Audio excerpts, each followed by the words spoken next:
Hello students, good morning to all of you. I am Pramila sir, physics faculty. Dear student, in our previous lecture we discussed about motion of a charged particle or we can say that force on a moving charged particle. So प्यारे बच्चों, force on a moving charged particle के results को आपने find out किया.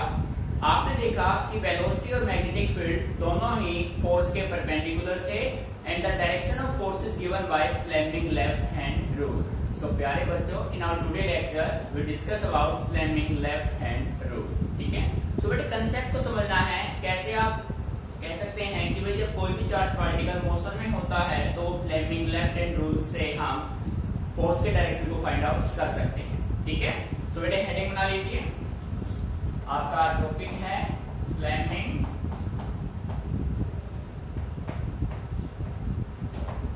Left hand rule. देखो बेटे ध्यान, भाई फ्लेमिंग का जो लेफ्ट हैंड रूल बेटे आपको रटना नहीं, चीजों को समझना है. अब आपका जो लेफ्ट हैंड है ना, आप ये मान लो कि फ्लेमिंग का लेफ्ट हैंड है, मान लिया. अब कंडीशन ये कहता है बेटे, ये देखो ये अपना लेफ्ट हैंड हो गया ना. इस लेफ्ट हैंड में ये हो गया थंब, ये हो गया फोर फिंगर. बेटे फर्स्ट फिंगर को हम नाम देते हैं फोर फिंगर का and this is central finger.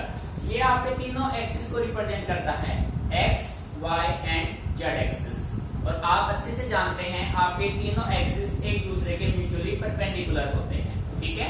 अब बेटे फ्लेमिंग ये कहता है if we stretch the fore finger, the central finger and the thumb और of our left hand mutually perpendicular to each other such that.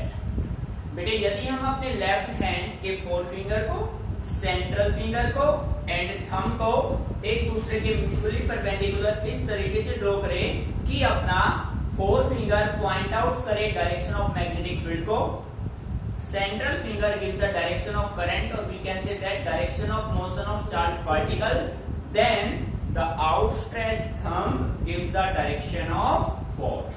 मेरे meaning आ रहा है समझ में. सो स्टेटमेंट राइट करते हैं. इट स्टेट्स दैट, बेटा अच्छे से ऑब्जर्व करना है, रटना नहीं, समझना है चीजों को. It states that if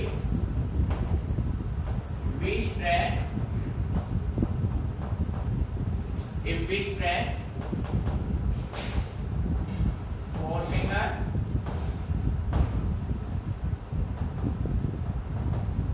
four finger, central finger and thumb of our left hand mutually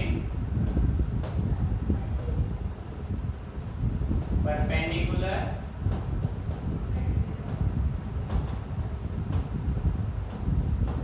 to each other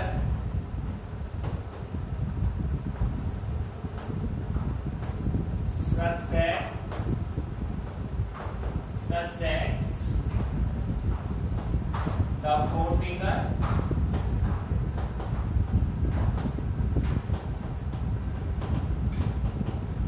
points out the direction of magnetic field B,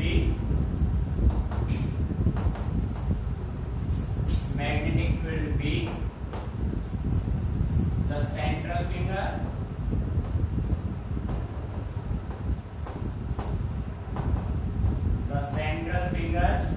point out the direction of current, तो बेटे आप कह सकते हैं direction of motion of particle, direction of current and the outstretch thumb give the direction of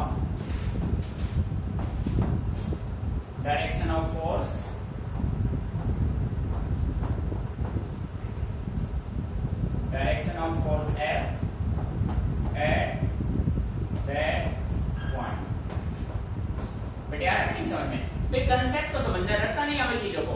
बेटे concept बिल्कुल simple है। ये आपका हो गया लेफ्ट हैंड। लेफ्ट हैंड में four finger, central finger and thumb तीनों एक दूसरे के म्यूचुअली परपेंडिकुलर आपने अगर इनको प्लेस किया, then the fore finger point out the direction of magnetic field, the central finger point out the direction of current, और we can say that the direction of motion of charge particle.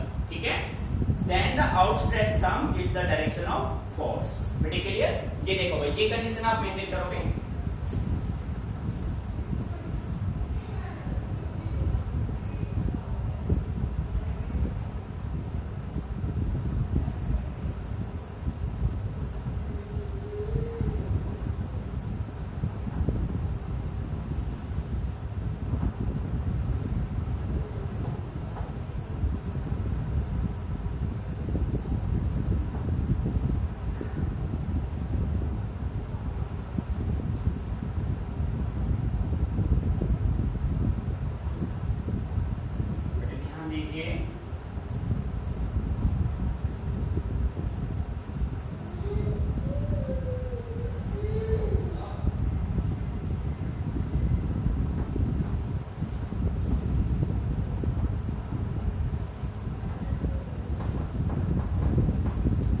देखो बेटे, ये आपका left hand हो गया। Left hand में ये हो गया फोर फिंगर। ये कंडीशन देखो, ये हो गया सेंट्रल फिंगर, और भाई ये हो गया आपका आउटस्ट्रेच्ड थंब। ठीक है बेटे, मेरी समझ में आ रहा है? ये डायरेक्शन देगा फोर्स का, ये डायरेक्शन देगा मैग्नेटिक फील्ड का, और ये डायरेक्शन देगा करंट और वेलोसिटी। ठीक है बेटे, मीनिंग समझ में आ रहा है? ठीक है, thumb, four finger, central finger,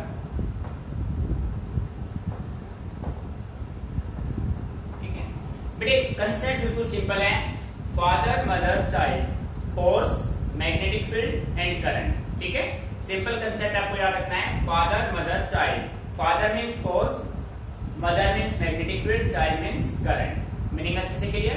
तो बेटे फ्लेमिंग का लेफ्ट हैंड ये कहता है कि यदि आप अपने fore finger, central finger, thumb of left hand को म्यूचुअली परपेंडिकुलर प्लेस करेंगे, then fore finger point out the direction of magnetic field, central finger point out the direction of velocity, और we can say that current, and the outstretched thumb give the direction of force at that point. ठीक है, सो बेटे concept को समझना है, चीजों को रटना नहीं है। ठीक है, note it down carefully.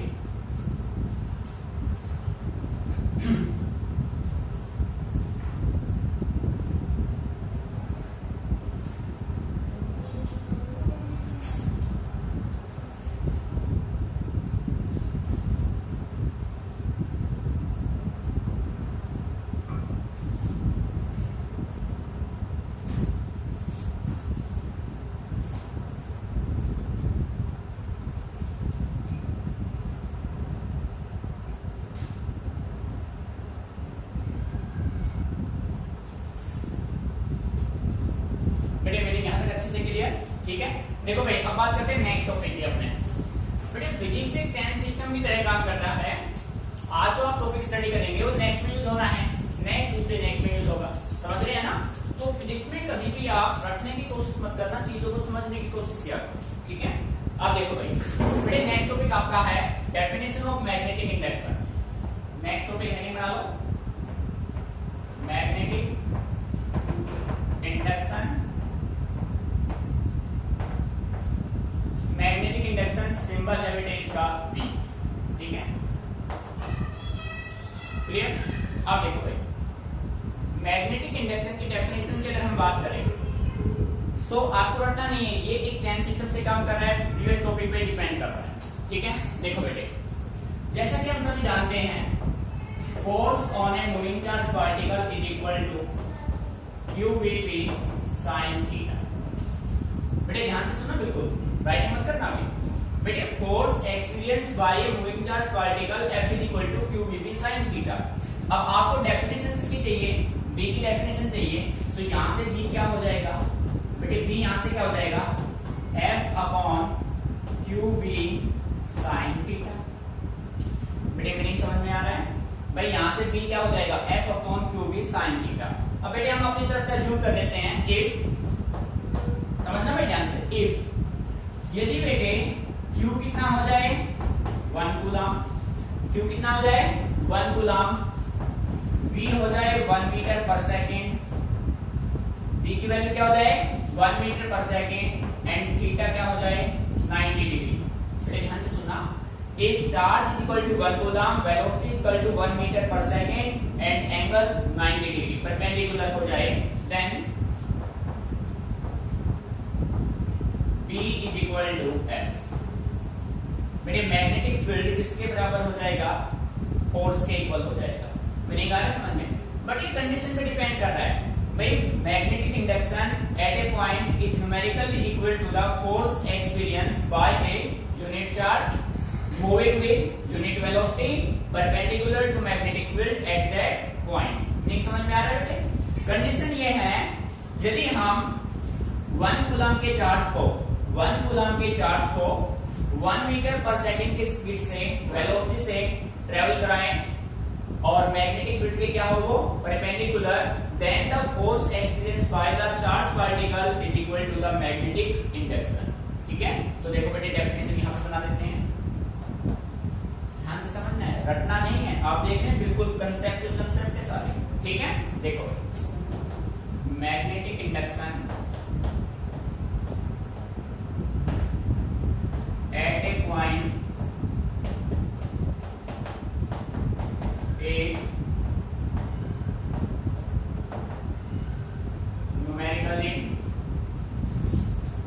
numerically equal to the force experience by a charge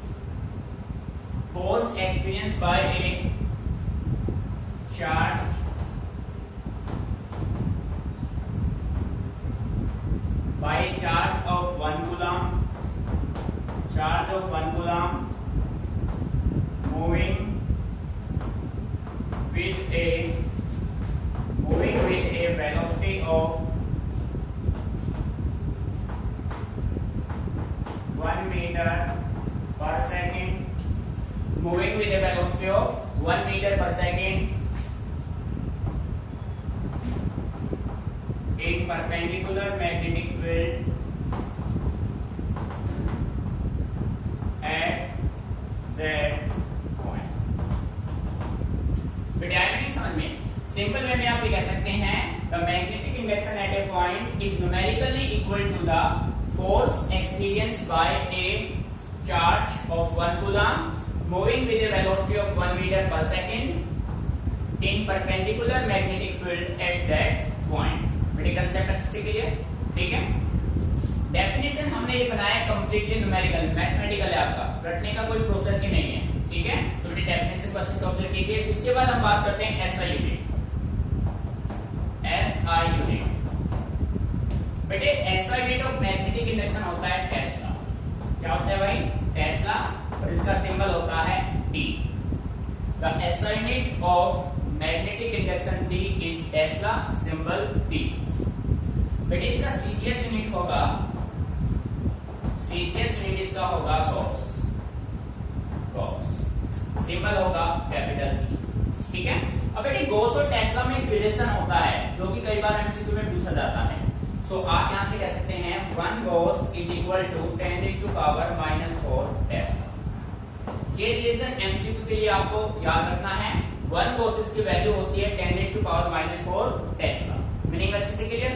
अब बेटे इसके बाद अपने पास क्वेश्चन ये बनेगा, आपसे ये पूछा जा सकता है define the magnetic induction of 1 tesla, और we can say that define 1 tesla. एक बार इसको यहां तक नोट कर लीजिए, फिर हम डिफाइन करेंगे 1 टेस्ला। ठीक है, note it down carefully.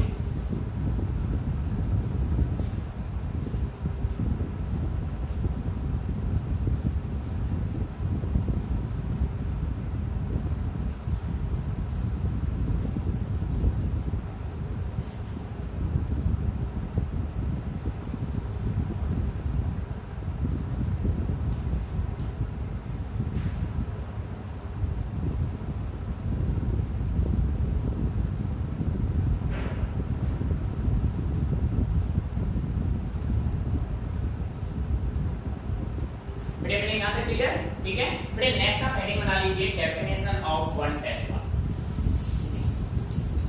Heading बना लो भाई। देखो बेटे,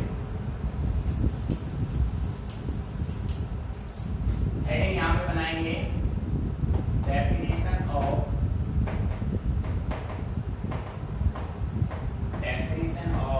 1 टेस्ला। ठीक है, देखो 1 टेस्ला बेटे, जैसा कि आप सभी जानते हैं, मैंने कहा था कहीं भी आपको रटने की कोई गुंजाइश नहीं है, आप हर एक कंसेप्ट को समझिए, फिर इसमें रटने का काम ही नहीं है, हम मैथमेटिकली चीजों को प्रूव करेंगे। देखो बेटे, force experience by a charge particle Q B sin theta होता है, तो ये अपना हो गया F by Q B sin theta, Q B sin theta. अब आप मान लीजिए Q की value 1 coulomb, V 1 metre per second, theta 90, magnetic induction B आपका 1 टेस्ला, एंड फोर्स कितना एक्सपीरियंस होगा 1 न्यूटन। बेटे फोर्स कितना एक्सपीरियंस होगा 1 newton. Then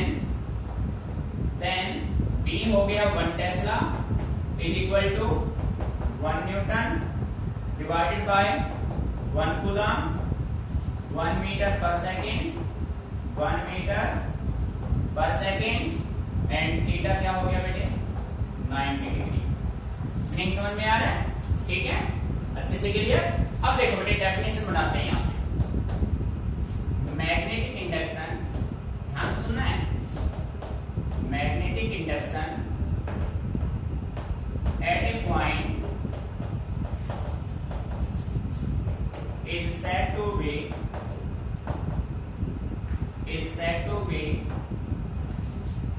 1 Tesla, is said to be 1 Tesla। ठीक है, कब होगा 1 Tesla?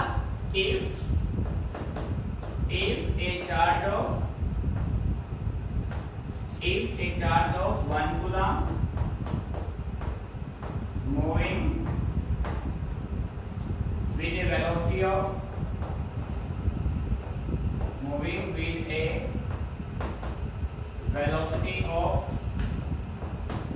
1 meter per second in perpendicular magnetic field experience a force of 1 Newton. ठीक है बेटे, मीनिंग आ रहा है समझ में? भाई किसी भी पॉइंट पे मैग्नेटिक इंडक्शन 1 टेस्ला कब होगा बेटे? यदि कोई charge, if a charge of 1 coulomb moving with a velocity of 1 meter per second in perpendicular magnetic field experience a force of 1 newton। ठीक है, सिंपल वे में हम बात करें तो हम ये कह सकते हैं the magnetic induction at a point is said to be 1 tesla if a charge of 1 coulomb, 1 coulomb का चार्ज मूव करे 1 मीटर पर सेकंड के वेलोसिटी से परपेंडिकुलर मैग्नेटिक फील्ड में, और वो चार्ज पार्टिकल कितना फोर्स एक्सपीरियंस करे बेटे 1 newton, then its magnetic induction is said to be 1 tesla. Clear बेटे? कांसेप्ट को समझना है आपको, रटना नहीं चीजों को, समझ के चलो। ठीक है, note it down carefully.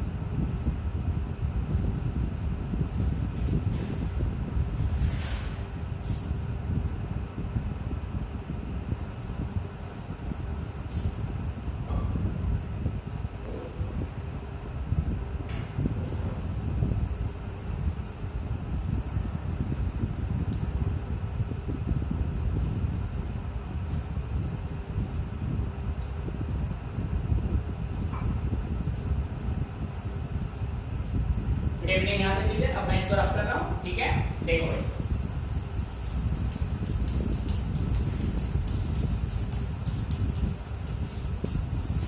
Next topic जो हम करने जा रहे हैं ना, ये समझ लीजिए मैग्नेटिक इफेक्ट ऑफ करंट का सबसे इंपॉर्टेंट टॉपिक है, जिसके बेस पे हम काफी टॉपिक सोल्व करेंगे। जैसे आपने इलेक्ट्रोस्टैटिक में स्टडी किया था कूलम्ब्स लॉ ऑफ इलेक्ट्रोस्टैटिक, फिर आपने काफी एप्लीकेशन उसके यूज किए। सिमिलर वे में मैग्नेटिक इफेक्ट को सोल्व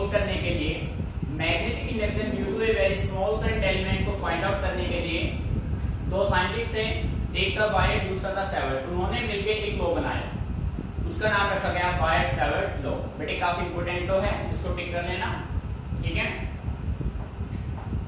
इंपोर्टेंट है भाई। बायट सेवर्ट लॉ, बायट सेवर्ट लॉ क्या कहता है भाई, ये ध्यान से सुनना बेटे, समझना है आपको, तो इसलिए मैथमेटिकल लेके चलता हूं मैं बिल्कुल। आप मान लीजिए कि आपके पास ये कोई एक करंट एलिमेंट है, आपके पास ये कोई करंट एलिमेंट है, इसका कंप्लीट का करंट कितना है I, और इसका कंप्लीट का लेंथ हमने मान लिया L है। मान लिया भाई, अपने पास ये कोई एक करंट एलिमेंट है, कंप्लीट का करंट I है, पूरे का लेंथ कितना है L।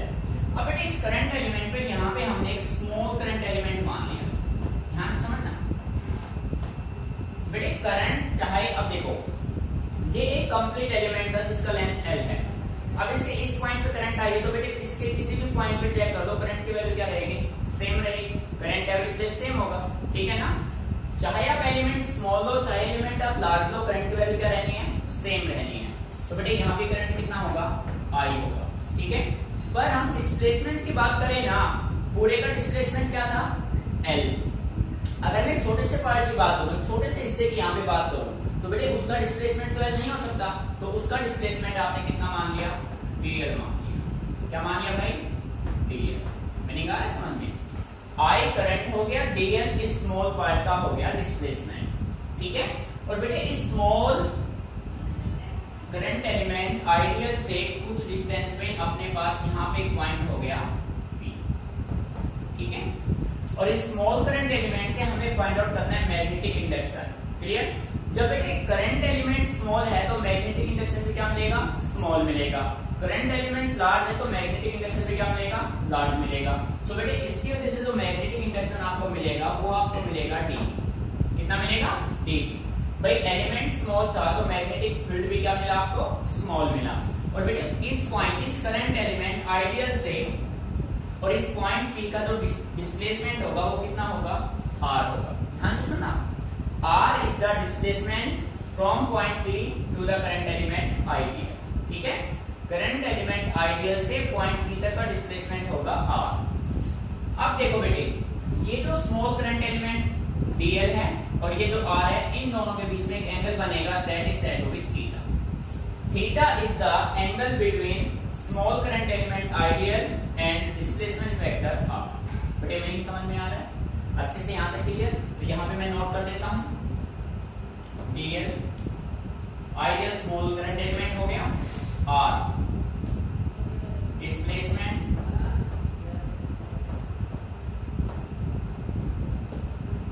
वेक्टर फ्रॉम, कहां से कहां तक भाई, displacement vector from ideal two point P। बेटे जो R है ना वो आपका डिस्प्लेसमेंट वेक्टर है, किससे ज्वाइन कर रहा है, पॉइंट P और स्मॉल करंट एलिमेंट आइडियल को। उसके बाद बेटे theta angle between ideal and R, ठीक है। देखो बेटे स्मॉल करंट एलिमेंट आपका आइडियल और रेडियस वेक्टर आपका R, इन दोनों के बीच में जो एंगल बना वो आपका क्या है, थीटा है। मीनिंग समझ में आ रहा है, कंसेप्ट अच्छे से क्लियर। बेटे ध्यान रखना, मैग्नेटिक अगर करंट एलिमेंट स्मॉल है तो मैग्नेटिक फील्ड भी क्या मिलेगा, स्मॉल मिलेगा। अब देखो बायट सेवर्ट ने क्या कहा, ध्यान से सुना carefully. According to Wyatt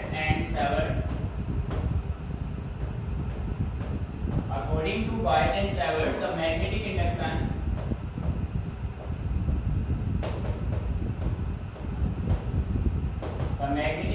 at a point due to a very small current element ideal did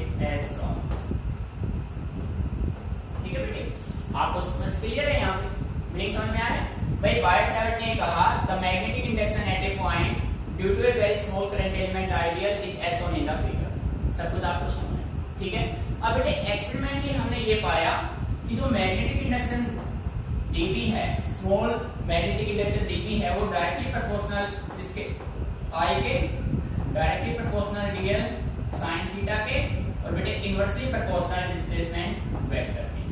नहीं समझ में आ रहा है? dB experimentally it was found that dB directly proportional I directly proportional dl sin theta inversely proportional displacement vector r square। Meaning समझ में आ रहा है? अब बेटे सभी को कंबाइन इफेक्ट में आप लेके आएंगे, then dB directly proportional I dl sin theta और डिवाइडेड बेटे क्या होगा r square। अच्छे से लगा देखो बेटे, ये होगा ना जब कभी भी आप इस डायरेक्टली प्रोपोर्शनल के साइन को रिप्लेस करेंगे तो प्यारे बच्चों यहाँ पे कांस्टेंट यूज होगा, ठीक है। ठीक देखो भाई, यहाँ पे हमने यूज किया dB is equal to k, dB is equal to k I dl sin theta upon r square, ठीक है। बेटे यहाँ पे जो k है ना, ये आपका है कांस्टेंट ऑफ प्रोपोर्शनलिटी, कि आपका क्या है constant of proportionality and k is equal to mu naught upon 4 pi. बेटे ध्यान देना है, k की थ्योरेटिकल वैल्यू होगी म्यू नॉट अपॉन 4 पाई और इसकी न्यूमेरिकल वैल्यू होगी 10 टू द पावर -7 और यूनिट होगा टेस्ला मीटर एम्पियर इनवर्स। ध्यान दीजिए भाई, k की numerical theoretical value mu naught upon 4 pi 10 की power -7 tesla metre ampere inverse. बेटे यहाँ पे जो म्यू नॉट है ना, वो आपका है मैग्नेटिक परमेबिलिटी। म्यू नॉट क्या है भाई? Magnetic permeability. और प्यारे बच्चों म्यू नॉट की जो न्यूमेरिकल वैल्यू होगी वो होगा 4 pi into 10 to power -7 tesla metre ampere inverse. बेटे मीनिंग आ रहा है समझ में? ठीक है, अच्छे से क्लियर। अब देखो भाई, यहां से आप ये कह सकते हो, बेटे ध्यान दीजिए कि डिपेंड्स अपॉन, बेटे ये जो कांस्टेंट के है ना, ये किस किस पे डिपेंड करेगा? इसकी वैल्यू वेरी करती है। सो आप कह सकते हैं सिस्टम ऑफ यूनिट और सेकंड पॉइंट आप कह सकते हैं मीडियम पे। भाई ये किस किस पे डिपेंड करेगा? सिस्टम ऑफ यूनिट एमकेएस में अलग होगा, सीजीएस में अलग होगा, ठीक है। मीडियम बेटे वैक्यूम में वैल्यू अलग होगी, डिफरेंट मीडियम में के की वैल्यू क्या होगी? डिफरेंट होगी, ठीक है। तो यहाँ पे मैं कह सकता हूं फॉर वैक्यूम, क्या आप कह सकते हैं in vacuum for SI system of unit. बेटे वैक्यूम में k की वैल्यू क्या होगी? 1 होगी। वैक्यूम में k की वैल्यू क्या होगी? 1 होगी, ठीक है। और इसके बेस पे आपका जो रिजल्ट बनेगा ना, इसके बेस पे जो आपका रिजल्ट बनेगा dB आपका मेन, अगर हम बात करें तो dB एक तो आपका क्या बन गया? dB is equal to mu naught upon 4 pi I dl sin theta upon r square. बेटे ये रिजल्ट आपका बनेगा। ये आपका मेन रिजल्ट है जिसका आप न्यूमेरिकल में यूज करेंगे, क्योंकि न्यूमेरिकल मीडियम में होगा। वैक्यूम में अगर बात करें तो इस k की वैल्यू क्या हो जाएगी? 1 हो जाएगी। रिजल्ट मिलेगा ideal sin theta upon r square. ये इंपॉर्टेंट पॉइंट है और आपको इनको माइंड में रखना है। बेटे बात समझ में आ रही है? कंसेप्ट को अच्छे समझना है। इसके बाद हम बात करेंगे इसके वेक्टर फॉर्म की, ठीक है। इसको कंप्लीटली मेन ये आपका डायग्राम है, अच्छे से इसको समझना है। न्यूमेरिकल वैल्यू ऐसा यूनिट आपको माइंड में रखनी है, ठीक है। Note it down carefully. If any problem then ask मी।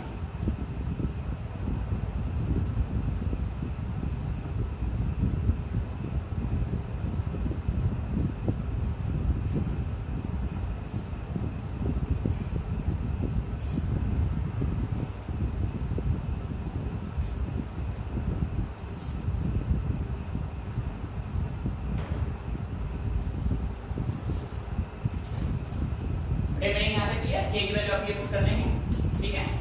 अब इसके रिजल्ट आपका बनेगा म्यू नॉट अपॉन 4 पाई होगी, ठीक है। अच्छा अब सुनो भाई,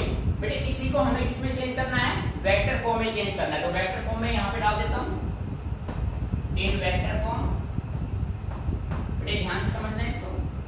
वेक्टर फॉर्म में अगर हम बात करें तो dp आपका क्या हो जाएगा, dp is equal to mu naught upon 4 pi, ठीक है बेटे, i बेटे dl, तो इसको आप ऐसे राइट करेंगे dl sin थीटा, तो क्या लग जाएगा क्रॉस।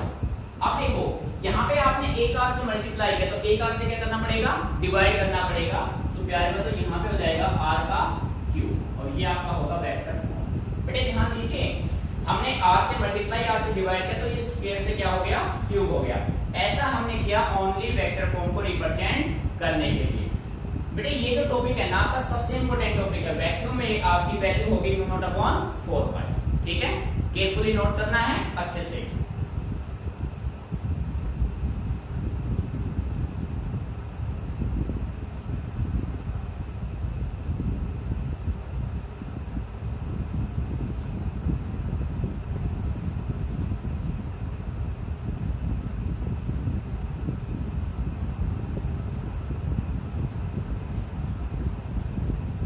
तो प्यारे बच्चों, आज आपको जो भी टॉपिक कराए हैं उनको अच्छे से आपको स्टडी करना है।